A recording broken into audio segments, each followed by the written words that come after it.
Okay folks, so first update, it is quite warm in the shed, so I am sweating a bit and I've been doing some work, but I thought I would put on camera for anybody who's doing a ZF swap into any car and they use a BMW shifter. This is the linkage that my mate Robbie made, so that just clips on there. Now you've got to make sure the radius or where the bend is quite shallow to where it clips on, otherwise you will have to trim off this piece of the gearbox here because it will foul. Luckily I get away with that, so I might knock a little bit off, but I shouldn't have to knock too much off. As far as the BMW bracket, all I've done is cut a slot in it like so and drilled a hole. That goes into this bolt hole here, and the slot goes into the casting mark, or the casting mark goes into the slot. That actually holds it at the perfect angle. And then this linkage that Robbie made up is 52 mil, I believe, between centers.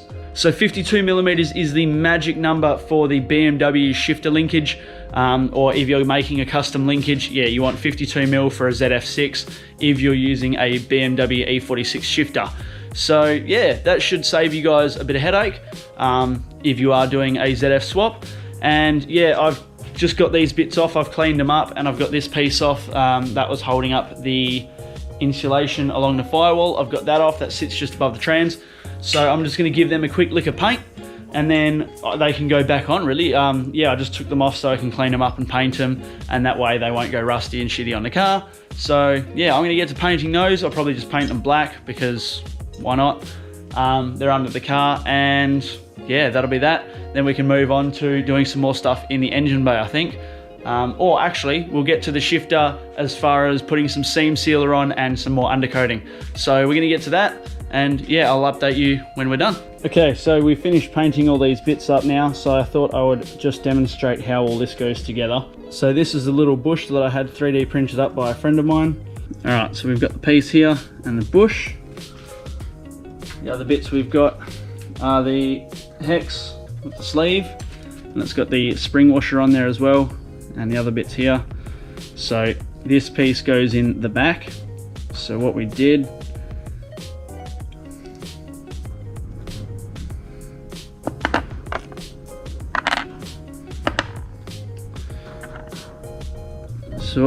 is I've got the plastic bush here, goes in the back of it like such. Then I've got the spring washer and the sleeve that goes in there. Then the rod. Now you'll notice this has flats and rounded pieces. That lines up with the flats. And then the nut goes on the outside. When you tighten the nut, it clamps down this bolt here onto the rod or the cable of the selector. That's it, it's done.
Alright guys, so that is the seam sealer done. So I used the Sika, I think it's Sika 271, and that's the automotive seam sealer. So I think it's sandable and paintable, but what I'm going to do, I'm not going to worry about the inside too much, which you'll see now, but the underneath, what I will do is go back over it again with some underbody coating, similar to what I've put under the rest of the car, except this time I'm going to use a pressure pack because there is no way in hell I'm opening that kit up again.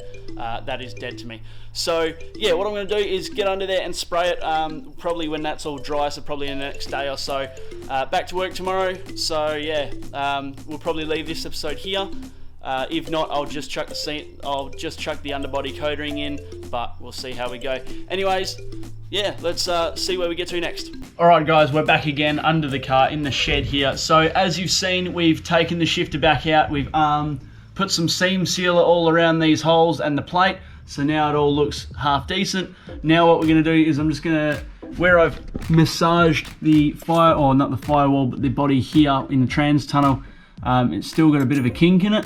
So what I'm going to do is give it a couple more whacks with a bigger mallet and try and just flatten that out a little bit more. Once that's flattened out as best I can get it, then we're going to spray some more underbody coating on it. And yeah, once the underbody coating's on, we can go from there pretty much. Get the gearbox fitted up for one of the final times, and then we can get the actual trans mount mocked up, ready to go. Then I can take it to somebody to weld it, because I can do a little bit of welding, but I'm not that great. So I'm going to tack it in place and then send it to somebody who knows what they're doing, and then they can weld it all together nicely. That way it'll all look honky-dory, hopefully. So that should keep the engineer happy, it'll keep me happy, it'll use the factory FG gearbox mount, so that'll be sweet. So yeah, let's get to it. I'm gonna do some massaging and then some cutting, drilling, welding, so let's get to it.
Alright guys, so I've got the mount fabbed up here as best I can. So my mate's going to come around on the weekend, Robbie again, he's going to weld that up for me because he's a much better welder than I am. So that'll get welded up and then we will be ready to, well, that'll be done. I'll just trim the excess material off, like that stuff there.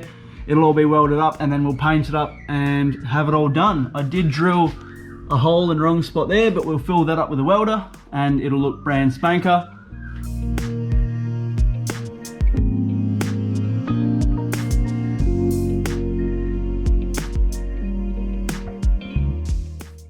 Alright guys, we're off to Robbie's now, so we'll see you when we get there.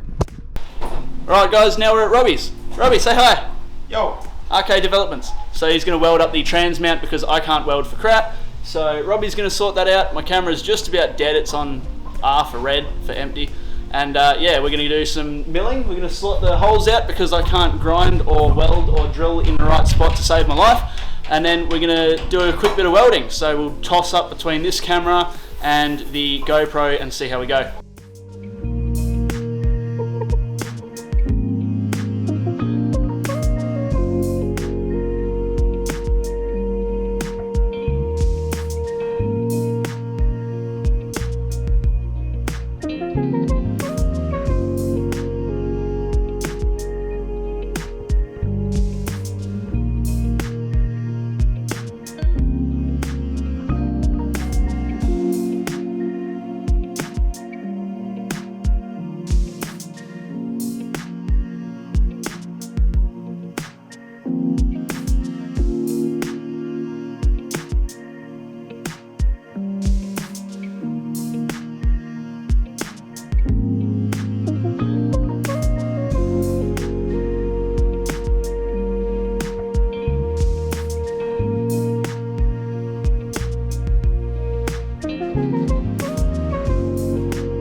How's it looking, Robbie?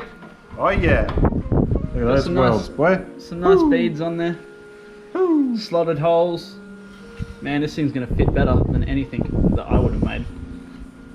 And now we just gotta fill one hole in. Oh, this guy. Yeah. Is that the last thing? What else we got? Maybe cut and, like this. Yeah, angle them. All right. Yeah, and we'll angle them. So we're gonna fill a hole in because I can't drill stuff to save my life, and it's not even on the line. Go, son. V8 baby. Yeah. So we're gonna fill one hole in, or Robbie's gonna fill a hole in, and then yeah, we'll do a little bit more cutting, and we're sweet. How's it going, everybody? I was just editing this episode and I realized the outro that I filmed with my DSLR was absolutely blown out by the wind, so the audio was completely useless. So I thought I'd film another outro, so unfortunately Robbie isn't in the outro now, but I give my sincerest gratitude to him. He is absolutely amazing and he's helped out so much with this build already. So Robbie, you're an absolute legend, and everybody please go and check out his Instagram at Arcade Developments. You'll see it on the screen again. Yeah, I can't vouch enough for his work and what he's been able to help me accomplish with this build. So if we take a quick look, these welds are pretty amazing. I'm definitely no welder. Robbie is somewhat of a welder, but he is, yeah, on the ball. He's got everything set up quite nicely, so it's all done well, and he's helped me out so much. We notched the corners off just to make it nice and slimline, and then there's not going to be any fouling issues with the box. He was able to slot the holes out for me, which is absolutely fantastic. Now, I've got to cut one more piece out of this before I paint it, so I'm just going to notch a little section out here where the gearbox mount comes close to it. And yeah, once that's notched out, I can paint it and put it in the car. So that's the last sort of episode you'll see on this. Yes, it's dragged out for like 2 or 3 episodes, but it has been an ordeal. I have made about 3 variants before I came up with this, which is the design that the engineer was happy with. So yeah, that being said, I don't know, we're gonna keep plodding along. So now all the fun stuff starts.